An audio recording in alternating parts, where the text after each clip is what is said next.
Yo, what is up? So, looking a bit beardy today. I have some amount of facial hair, so that must mean, along with my muscular physique, I am a man. I'm a real manly man. Got a penis, got balls, got the whole set. What you can do about it? Also got some jokes I want to go through with you. So here we go. What did the ghost cow say? Moo. What's the name of the world's shortest man? Neil Crouch.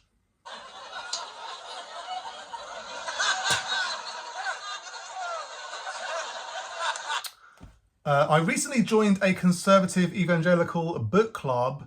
They've only got two books, the Bible and a thesaurus.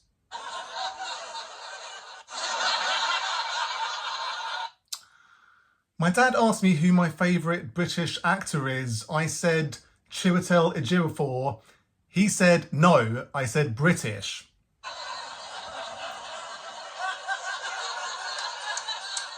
I told my missus that my favourite celestial body is the brightest star in Gemini. She said it was Pollux.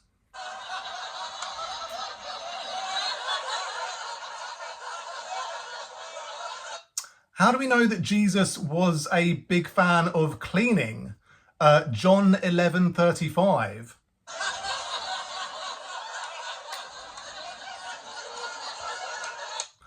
What do you call people who love peddling giant plastic swans across lakes? Pedalophiles.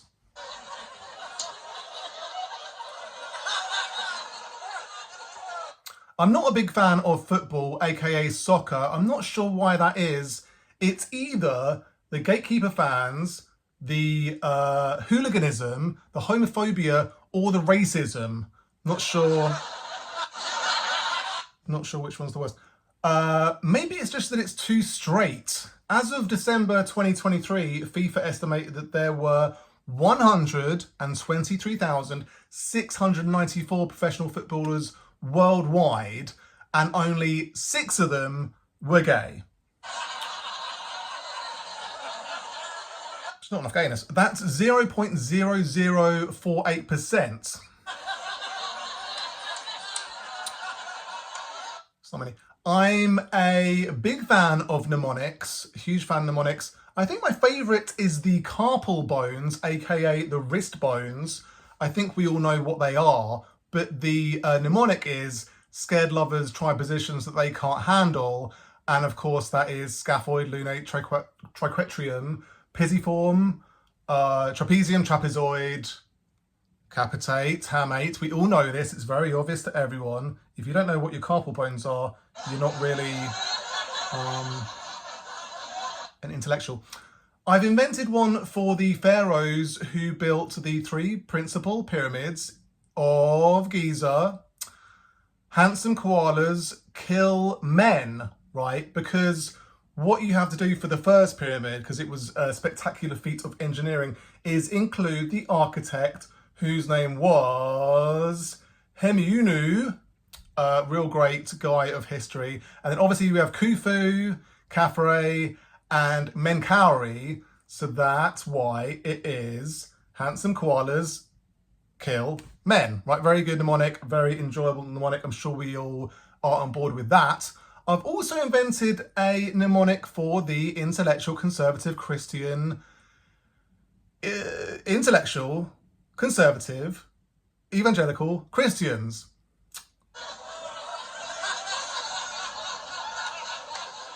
The joke there is silence, because there are none, so that's the mnemonic for... Doesn't really work, but you know, not every joke's going to be a winner. When Hitler's Germany was formulating their Aryan purity parameters, they asked America for advice, but their one-drop criteria was too extreme. For Nazi Germany, it was too extreme for Nazi Germany.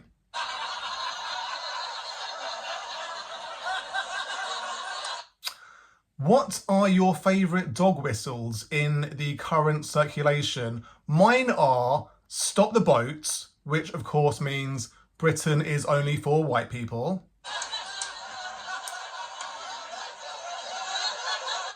Make America Great Again, which we all know means America is only for white people. And gender theory has no place in schools, which of course means let's exterminate everyone who isn't cis and straight, because they're all paedophiles. I went to Hunstanton with my family recently. It is a lovely place, big fan of the beach there. We had a wonderful time. It's extremely white. It's very white indeed. It's an EDL dream. The EDL are huge fans. It's the doldrums of ethnic diversity.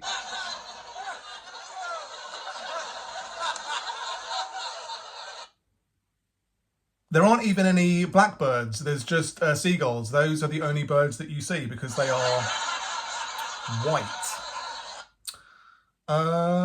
It's obviously immoral to allow trans kids to have access to puberty blockers at 8 years old. We all know this. But it's absolutely fine for parents to unnecessarily mutilate their boys' genitals at 8 days old. That is completely logical. I saw a video on Instagram of a bloke who had had gyno surgery and how he'd recovered. There were comments like, "You're still a woman."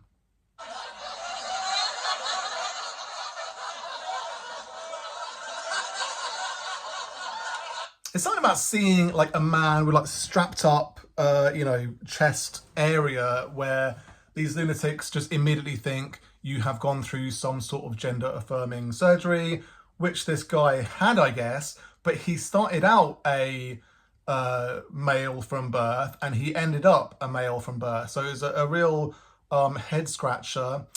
I watched the Joe Rogan Netflix comedy special. It was an ordeal. It's one of those things where you're watching it and you're like, I can't believe how bad this is. It's an hour long. It's 1 hour of Joe Rogan telling jokes. He says they're jokes, but they're definitely not funny in any way. He claims to be a professional comedian. That is one of his job titles. But it's like watching a car crash in slow motion. There are jokes such as, he does one about Texas weed where he's like, it tastes like an Indian burial ground. He says Indian burial ground, and it's like, just say Native American because that's what it is. Like, no one says Indian anymore. It's like, what are you on, you absolute racist piece of shit? He also does one where he goes through TSA pre, which apparently is something in America where the TSA pat you down if you're a normal mortal. But if you're rich, if you're Joe Rogan, you can afford to have this TSA pre thing, which means you don't get patted down unless they decide randomly that you are going to get patted down. And on one of these occasions, he's getting patted down. The person who is doing it gets to his penis and says, "I'm going to touch your penis now," and uses the back of their hand, which famously is no good for checking if you have weapons or anything else on your person. There's a good bit where he says, a pervert magician waved a magic wand and that allows men with erect penises to walk through women's locker rooms, and if you say anything about it, you're a Nazi.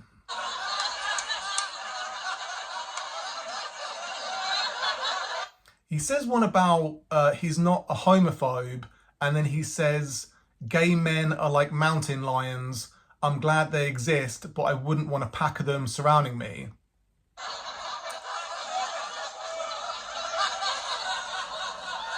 Yeah, he's a freak. I recommend that you never watch it. There are some good videos on YouTube breaking it down joke by joke, and really it's like watching a man who has lost his mind display that he in fact has lost his mind. He looks about 4 foot tall. He's wearing an orange shirt with an orange backdrop, so you can't really, all you can see is his head and his little tiny legs. And he sweats profusely. He sweats more on that stage than I sweat when I run a 10K. So much sweating, so much shouting. He has a microphone, so there's no need to shout.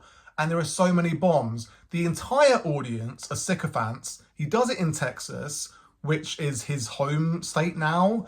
And evidently anyone that bought a ticket is a lunatic, because why would you ever go and watch Joe Rogan do stand-up?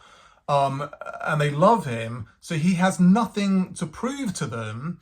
It's not like a legit stand-up comedian going into a place where they don't know, they're not really on his side. They're 100% on Joe's side, and he still delivers so many bombs that are meted with crushing silence, like the sort of silence you would hear in a graveyard. It's a real ordeal to sit through, but I sat through it. I got through it. It took several sittings because it is so cringeworthy and horrific, and I wish I could get that time back, but I can't. I'm kind of glad I sat through it, because it is interesting to see someone who claims to be a stand-up comedian bombing so hard and telling almost no jokes of any merit at all. So yeah. Anyway, I'm not a professional stand-up comedian, but I would say some of the jokes I just told were funnier than all of Joe's jokes that he told in his Netflix comedy special that he didn't even want to promote. There's a great clip of him on his podcast where he says, I'd better promote this Netflix comedy special that I did. Don't really want to, don't feel like promoting it, because subconsciously he knows it's crap, he knows it's terrible, he knows it's horrific, but he still has to promote it contractually, so he does. But anyway, it's absolute stuff of nightmares, let's face it. Let's go back over the jokes that I just told. So the first one, what did the ghost cow say? We all know that ghosts exist. Famously, animal ghosts don't exist for some reason. I'm not sure why only human ghosts exist. Maybe it's just because we're the only ones with souls. But if ghost cows did exist, they would say moo, as normal ghosts say woo. Anyway, whatever. What's the name of the world's shortest man? I just feel like Neil Crouch sounds like someone who is low down, because if you crouch, you are low down. Therefore, from a certain perspective, you would be short. I don't know if that one really works, but better than anything Joe Rogan's ever done, so whatever. I recently joined Conservative Evangelical Book Club. All evangelical conservative Christians talk about is the Bible and word definitions. So they love the Bible, they love the thesaurus. They know of no other books, so that's all they're going to talk about in a book club of that nature. My dad asked me who my favourite British actor is. I do like Chiwetel Ejiofor. I pronounce his name correctly about 50% of the time. It's a difficult name to pronounce correctly for whatever reason. He's a great actor. I do appreciate him a lot. He's maybe not my favourite British actor, but I like the joke of my dad, who in this joke is a massive racist, saying, no, I said British actor, and that name that you just said is clearly not British because it sounds foreign. And even though Chiwetel Ejiofor was born in Great Britain, he is, of course, not British because he's black and he has a funny name. So that's that joke. Tell me, celestial body, the brightest star in the constellation Gemini is Pollux, which sounds like bollocks, which I don't believe appears in the American lexicon. I don't think Americans use bollocks in their normal day-to-day conversational English. There was a part of the Professor Brian Cox interview with one of the late night hosts where he used the word bollocks, and the audience didn't laugh. They didn't know what the word meant, but it means rubbish. Like, that's a load of rubbish. So if I say that my favourite celestial body is the brightest star in Gemini, which is Pollux, and then someone says that is bollocks, it's, that's the joke. That's the way I'm going with this joke, and I like it. How do we know that Jesus was a big fan of cleaning? John 11:35, we all know that. We all know the Bible off by heart. It's very easy to memorize cover to cover.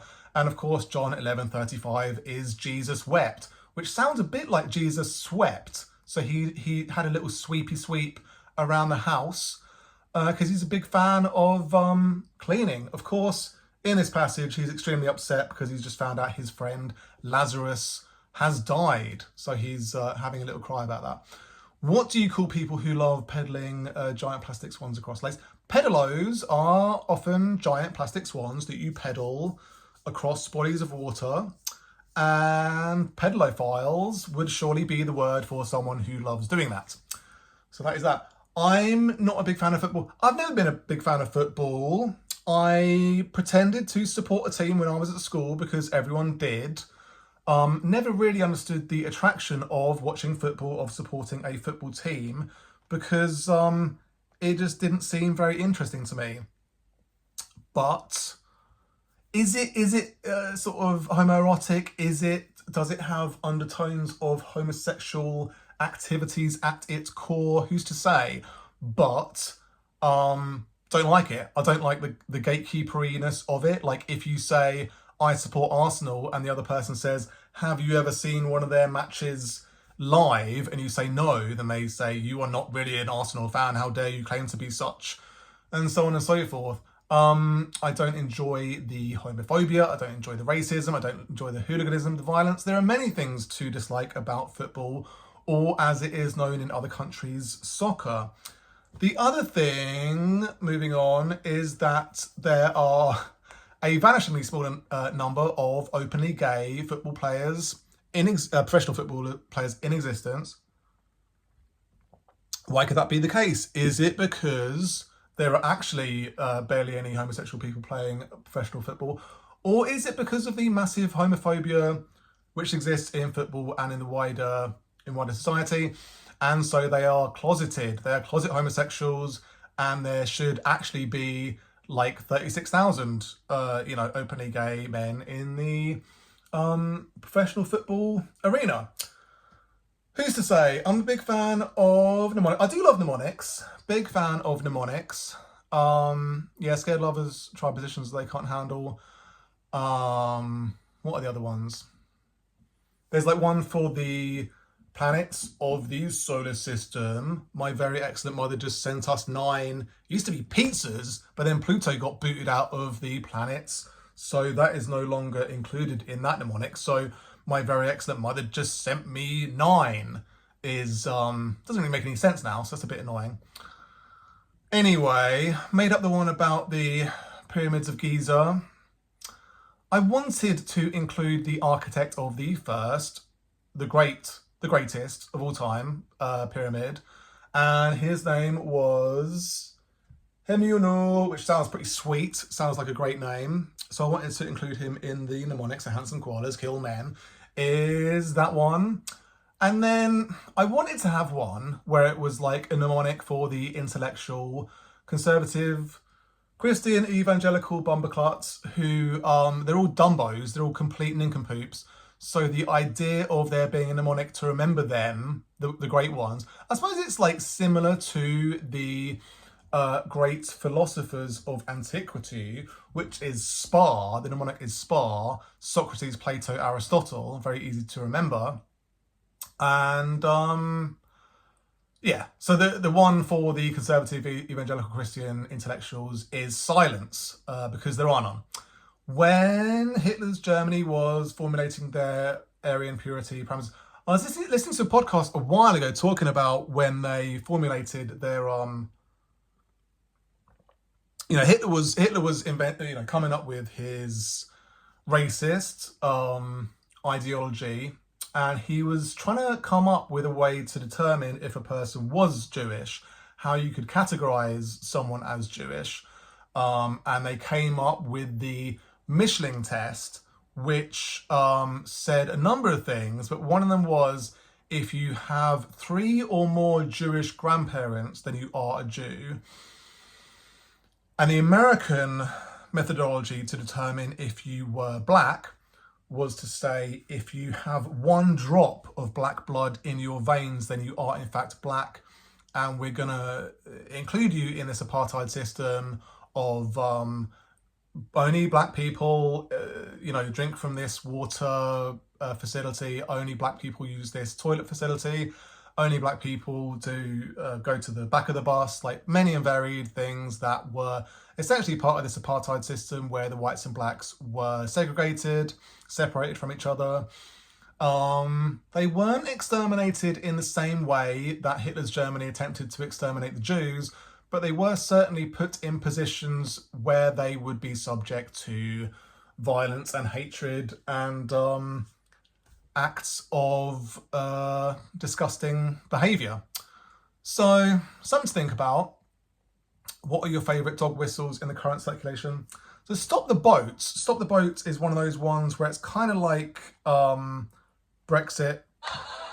Brexit means Brexit, where, you know, when Brexit was, you know, at its peak, everyone was really getting excited about the prospect of all of the foreigners getting booted out of Britain. We can no longer accept there being people of other nationalities in this pure nation of British people who are, of course, all white. We're all white, we're all Christians, we all have our heritage stretching back to the Anglo-Saxons, to the Norman Conquest, to, you know, the Roman invasion of Britain, as far back as you can go into British history. All of us can trace our ancestry back that far.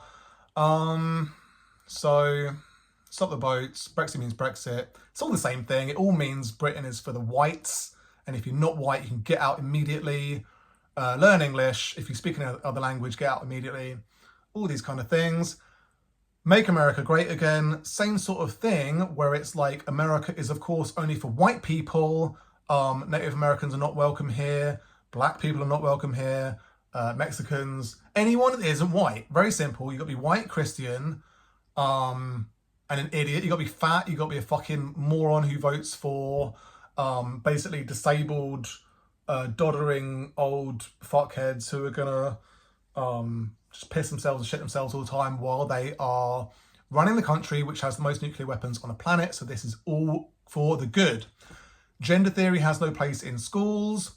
All people that are not cis and straight need to be exterminated. Put them in death camps immediately. We need to get rid of them all. Yeah, real concerning stuff.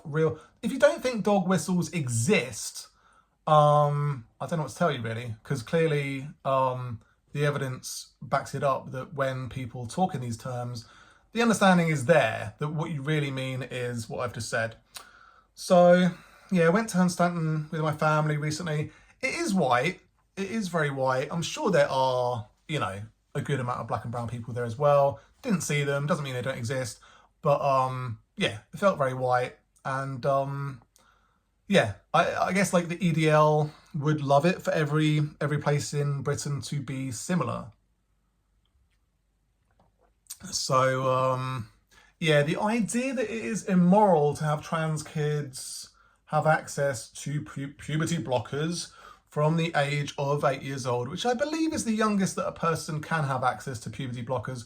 I think there's basically been outlawed completely in the UK now for trans kids to have access to gender confirming, you know, things like medical access, that kind of business. So really just pushing them to the brink of suicide.